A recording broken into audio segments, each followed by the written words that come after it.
Run, river, run, run through the hills. Run, river, run to the sea. Run, river, run to your place beneath the sun. Run, river, run over me. Hi, this is Jan Lewis. Welcome to be my guest. Today we have from Hopedale, we have Shawn Driscoll with us. Linda Hixon couldn't make it. She wasn't feeling too well today. She had a little fall, but she's going to be okay. He's representing the Hopedale Women's Historical Project, and he and Linda Hixon are the authors of The Grip, and that is about the 1918 pandemic. Welcome, Shawn. Thank you so much. Thanks for having me. How did you get involved in this? So it's a really interesting story. So I knew Linda from my time at Worcester State University. Linda was an adjunct professor of history there, and I was just finishing up my master's degree there. Linda had the idea of possibly having a class, a joint history biology class on the 1918 pandemic. Unfortunately, Worcester State passed on the idea. Yeah. So when Linda came to me and said they passed on it, I just looked at her and I said, let's you and I do this together. Let's do our own research. Yeah. We'll get folks to write chapters. So we spent the summer of 2018 going through the death registries at Worcester City Hall, and I have to give a very special thank you to Worcester City Hall for all the help they gave us.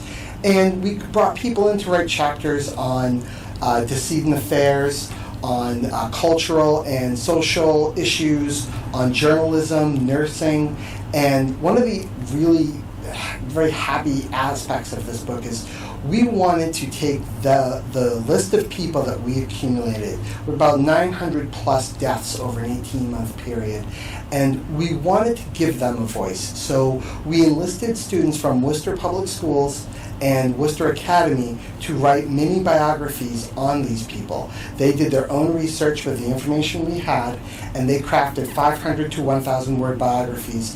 And we had about 20 students and about 30 plus biographies written. How old were these kids? These kids ranged everywhere from age 14 to 18. And wow. And this enabled them to do their own research, have a little historical background, but more importantly, it gave them a publishing credit before they even graduated high school. It made me so happy to be able to help facilitate that for them. Shawn, now are you from Worcester or Hopedale? I'm actually, I'm part of the Hopedale Women's History Project, Yeah. but I'm actually live in Worcester. Okay. Now, the Hopedale Women's History Project, did Linda Hixon know you? And, yeah, she knew you from school.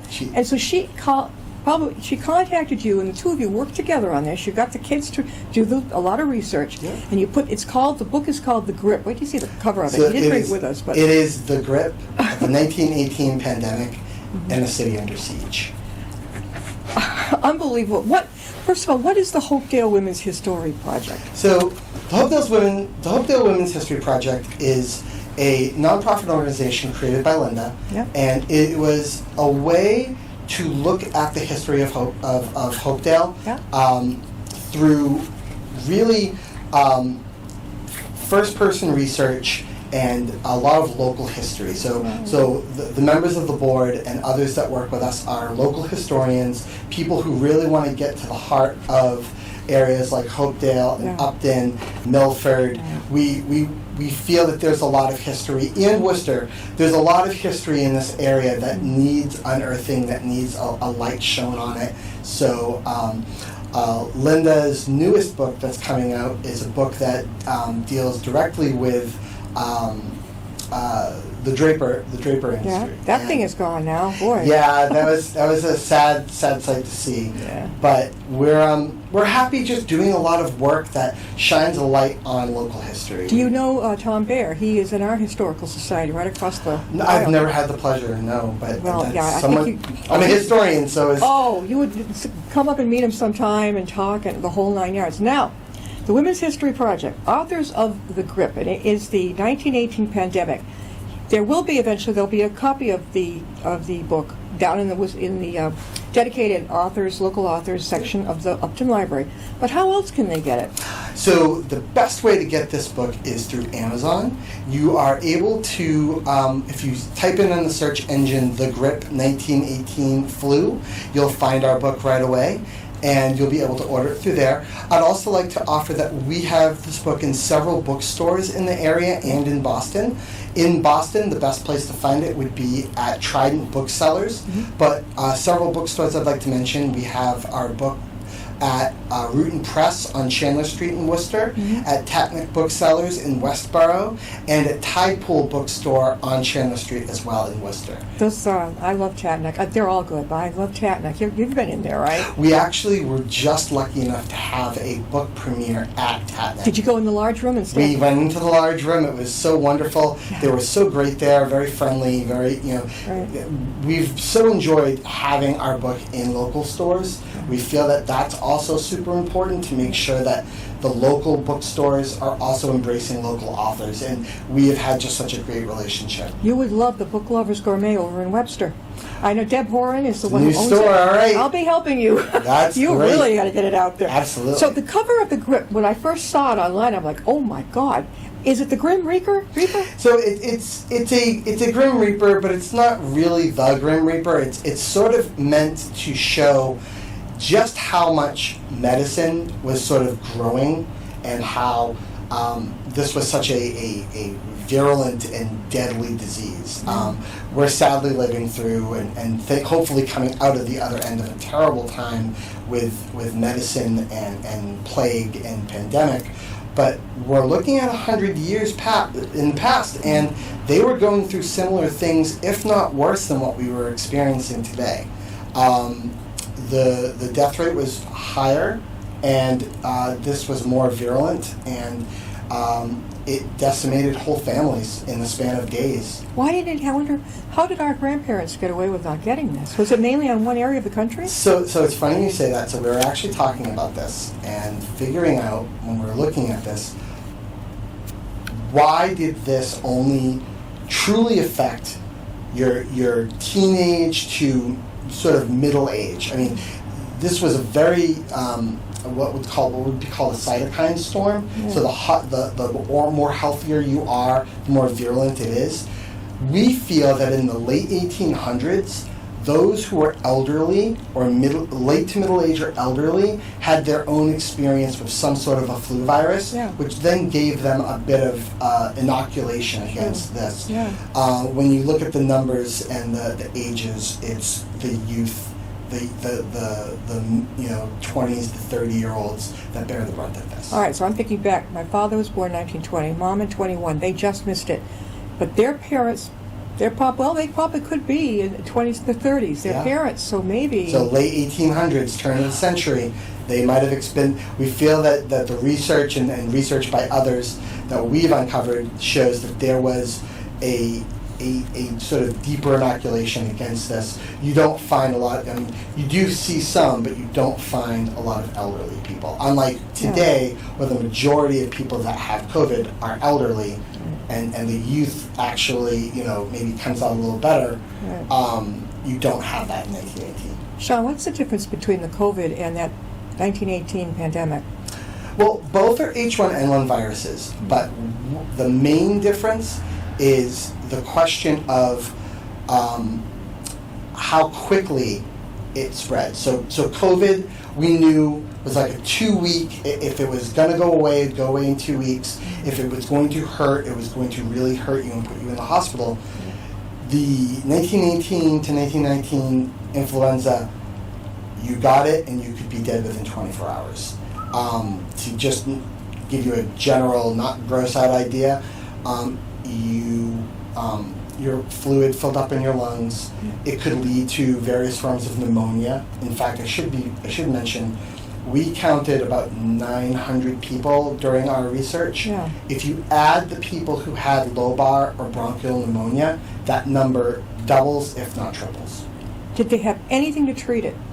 Unfortunately not. We're talking about, literally, if we're looking at 1918, we're talking about turn of the century, really, medicine where there's no electron microscope. So there's no way to even know that this is a virus per se. No, not even a vaccination. There's no idea. There's no talk of vaccination.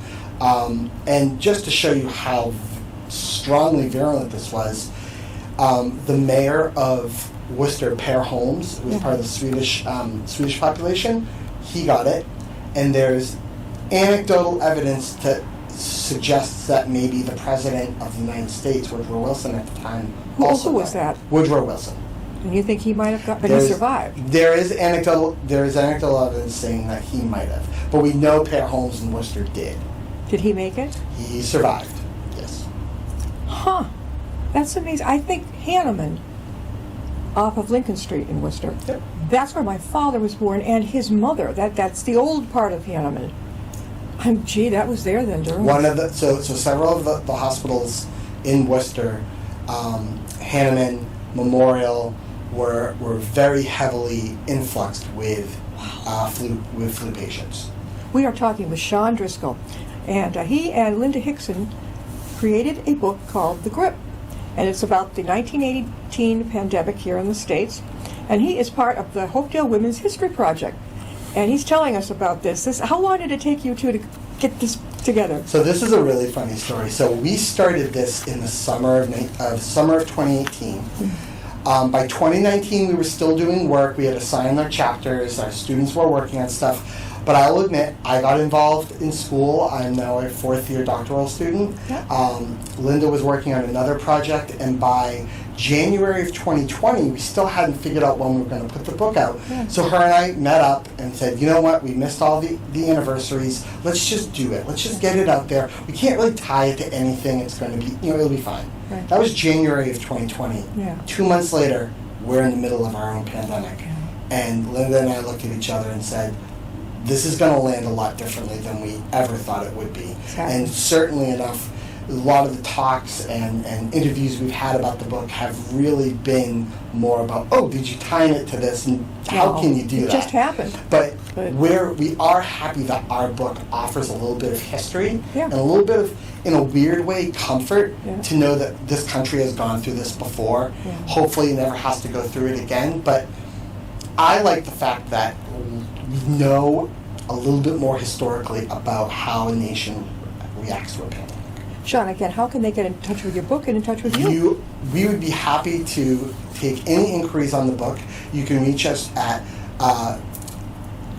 GRIP Pandemic, GRIP PANDEMIC @gmail.com, and you can reach Linda and I at that email, and we'd be happy to answer any questions you have. And our book is currently in several bookstores in the Worcester area and in Westboro, as well as Boston.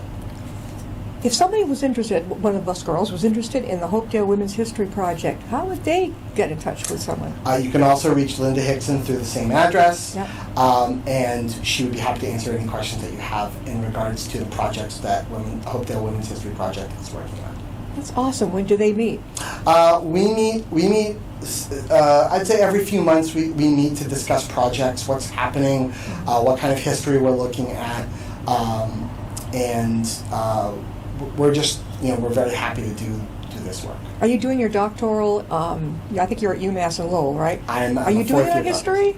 Yes. You are. But my history is a little different. I'm actually a Vietnam War historian, so I'm doing research on GI-led and GI-funded resistance. You're too young to have gone to Nam. I was born in '73, so you missed all the excitement. But when you were, wait a minute now, then there was Desert Storm, right? So that was when I was in high school. I actually graduated. I was in my senior year when Desert Storm happened. Are you from the whole area, or you just grew up in Worcester? I'm actually, believe it or not, I'm a transplant. I lived in the South Shore all my life. The South Shore? Yes. Near Hingham or anything? Actually, not as close to Hingham, but I lived in Rockland. Yeah. My mother was raised there. In Rockland? That's where she's from. No way. Rockland, yes. My parents were married in that little Unitarian church in Rockland. Oh, I grew up 1981 to 89. Spent the entirety of the 80s in Rockland, Mass. Yes, she graduated, I think it was 1939 from Rockland High School. Rockland High School, yep. And then she went to Emerson.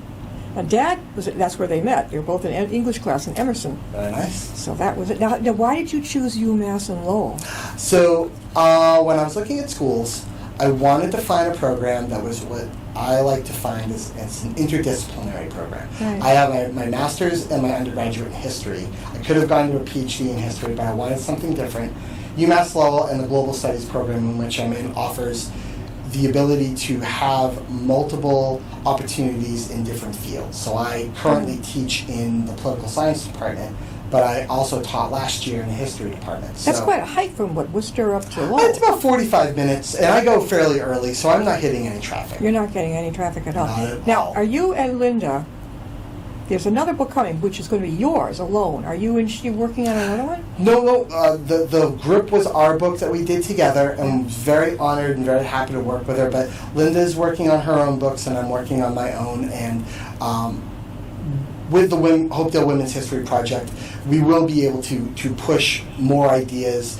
We have several ideas for books in the future, including possibly looking at Worcester's Korean War veteran population. Oh, you know, if you go over to that beautiful new VA they've made up near Umass? Yep, they're building. That might be a real source of information. That's what we're hoping. We are currently working on the potential for a Vietnam War project, Yeah.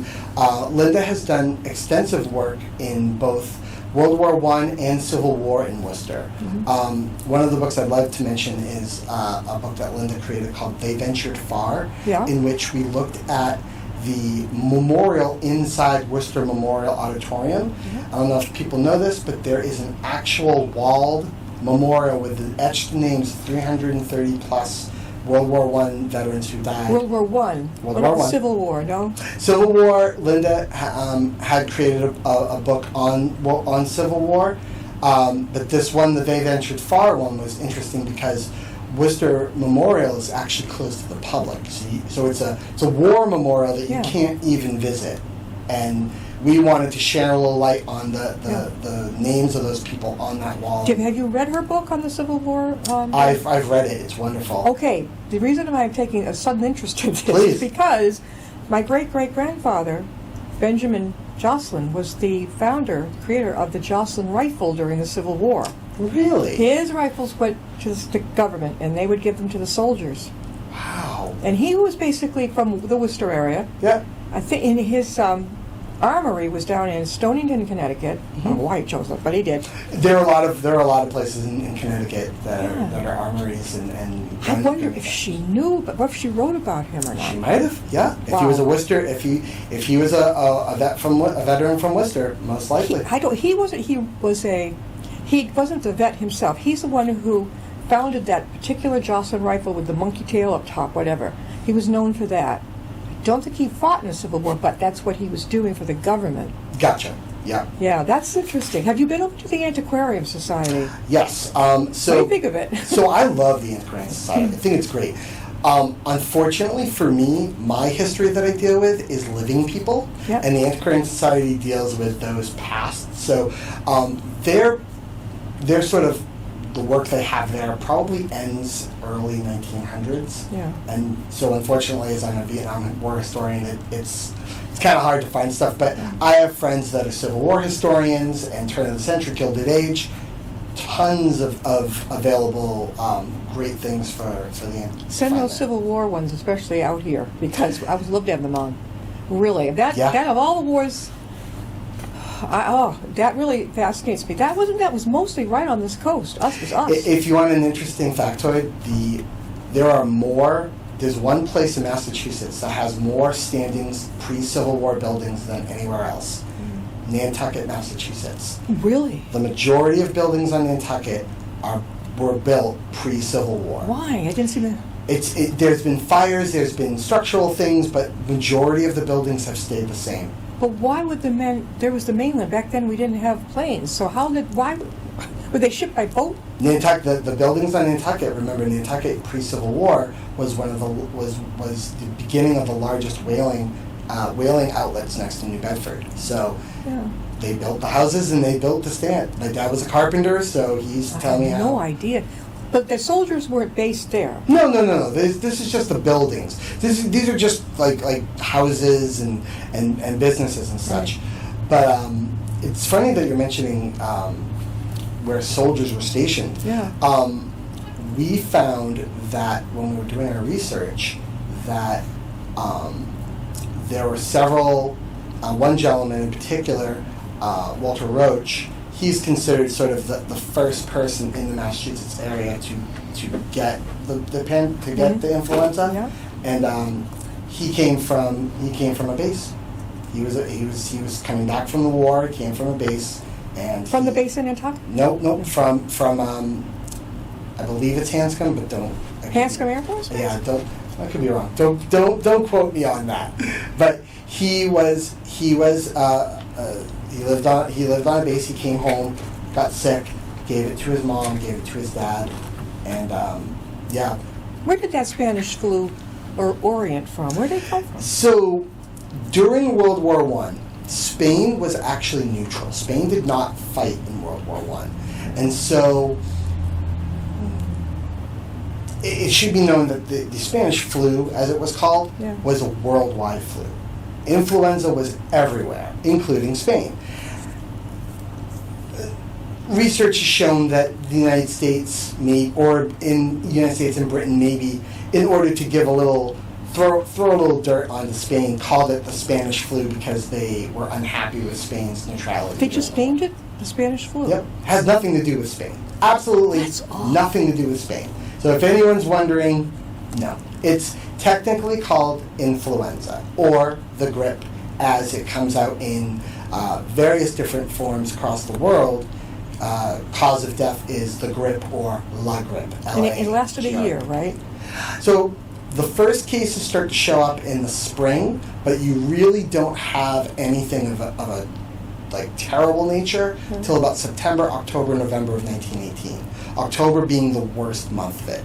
Then it starts to go away. How did it go away, though, if they had no medicine? It sort of went its path, so to speak. We're not experiencing that with COVID now, but it went its path. It died down. But what happens after November of 1918? World War I ends. People are coming home. There's celebrations. People are out. Then we start to see January, February, March of 1919 an uptick. It's not as bad as October of 1918, but it's still an uptick. Then precipitous drop after April and May, and influenza is still around, but it's not that strain. It's not as bad as that.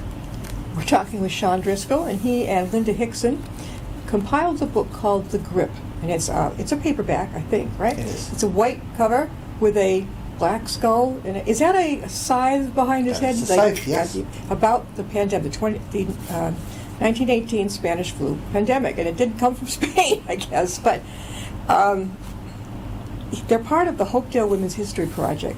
This interests me a lot. I mean, so by connecting with her, you two decided to put this together with the help of the children in Worcester.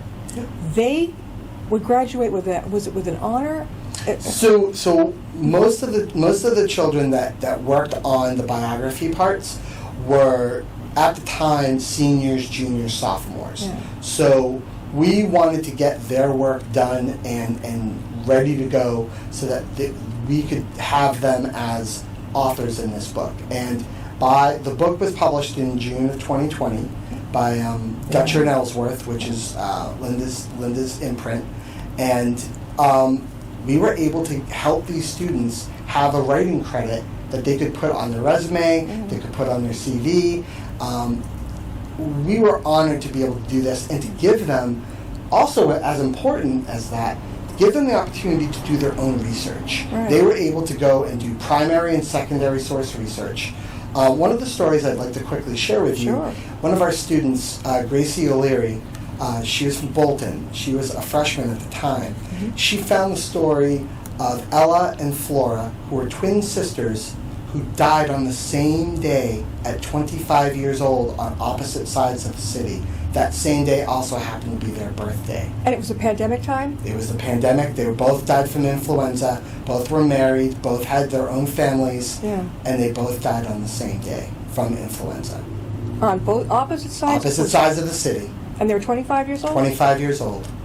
Wow. And Gracie found this, did her own research, and found out where they lived, where their family lived, what kind of jobs their husbands had, where they were buried, and they were both buried in Hope Cemetery in Worcester. And through sheer just primary and secondary resources, found this story and wrote a biography on both of them. That is fantastic. Who had the idea of asking the high school kids to help you with this? That was my idea. What an awesome idea. Do you teach at all? I currently teach within my program. I also taught at Becker College in 2018, right before I started school. And I'm what you would call a mediaist. I believe that the quickest and easiest way to learn something is to use every tool in the belt. So film, television, photography, art, music. Yeah. And I'm a historian, so I feel like that's a great marriage between history and media. So, way to go, Shawn. Before we close, one more time, how can they get a hold of you?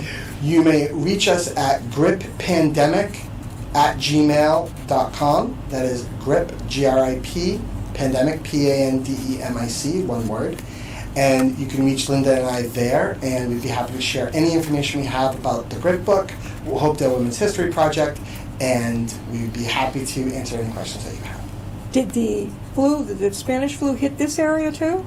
Everywhere. Linda actually crafted an amazing chapter on Milford and how the numbers in Milford might seem smaller, but in actuality, they actually dwarf the percentage-wise, they dwarf the numbers of Worcester. They have lots more people dying quicker and faster in a smaller sense in Milford, even though the numbers are larger in Worcester. Linda did painstaking research into researching where these people were dying in Milford, what Milford did to combat it. So it's really sort of looking at not only how towns and areas deal with it, but the Grip is the first book in the pantheon of books dealing with the influenza to be focused on a city. So no book is written about how Boston or Cambridge or Springfield or Lowell has dealt with influenza in 1918. Ours talks about Worcester and how hospitals were built up, how communities came together, how women who were involved in temperance and women's rights stopped what they were doing, banded together to help nursing. The Red Cross was invaluable in the city of Worcester, and just really how Worcester was affected and fought back against this. This is fascinating. The book, The Grip, my gosh, the pandemic of 1918, and the book, I haven't read it, but it goes into the different towns too. Covers the. I see. I didn't know. That is really cool. And you mentioned Milford, so that's right up the street. That's right. This is very good. You've got another book. You've got a book of your own coming up. I do. Thank you for mentioning that. I'm doing a book called We Are But Your Children, an oral history of the nightclub Man Ray. That's right. And if you want information on that, you can reach me at Man Ray Memories, M-A-N-R-A-Y, memories @gmail.com. And that is a book that tells the story of a 20-year club called Man Ray, which was in Cambridge. And I was able to take 130 interviews with 115 people and talk about how that one nightclub changed everything for nightlife, LGBTQ, the goth subculture. I'm very proud of this work, and it will be out in November on my own imprint, which is called Quidnet Press. Aha, so this is going to come out in November, and you're going to connect with me, aren't you? Absolutely. Definitely. But you are a wealth of knowledge. Thank you for being with us, Shawn. Thank you, Say hi to Linda and Miss Haley. Jan, thank you so much for having me on. I really appreciate it. This was wonderful. We'll see you next time and be my guest. Moving through the cloudless sky, heading out toward the moon. I am dancing to the lunar tune.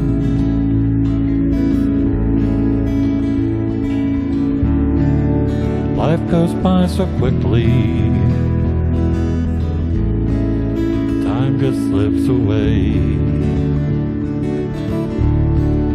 But tomorrow brings